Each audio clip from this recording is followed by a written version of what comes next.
sigana mane bende waikonu motenre kod report mar ogol gi duolno makedo gi mibadhi pacho ka EACC wadhi kelo niko gi kanyo otieno sa adek. Kata kamano mago mag tuke timbe mag piny Kenya mar rollboll mine kod chuo magin joloch piny mangima odonje tielo mogik ka koro gikorene tielo mar 7 mar tuke rollboll pinje mangima ma ibiro tugi e kind tarik 11 nyaka 19 Dubai.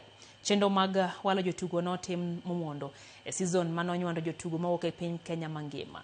Tok ieko gi makare ne oyo jotugo 12 moriwo Wakeni kod chuo kendo keto gi e kambi mar piago lony maggi kod keto kare kitugo kod chendo mong'ith motelo tuke mag pinje mangima. E kinde magikore mar biro nuoyo lwetgi kaka joloch, thoro mar wach magin go en dwaro dunyo timbe kendo e tielo ni mar 7 ka gigeto duogo pacho gi okombe 2 go mane giloyo higa mokalo.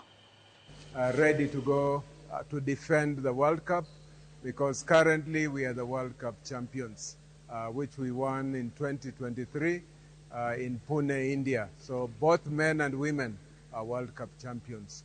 Earlier in the year, we had the Junior Championship under 17, which was held in Kasarani, and we are currently position 2, both men and women in the world. All the eyes are on Kenya. That's one thing.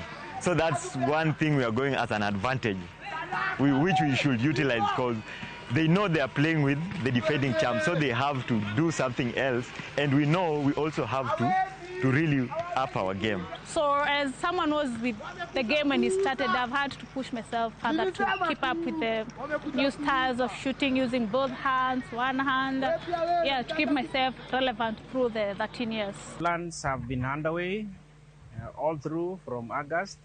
We've been selecting the national team.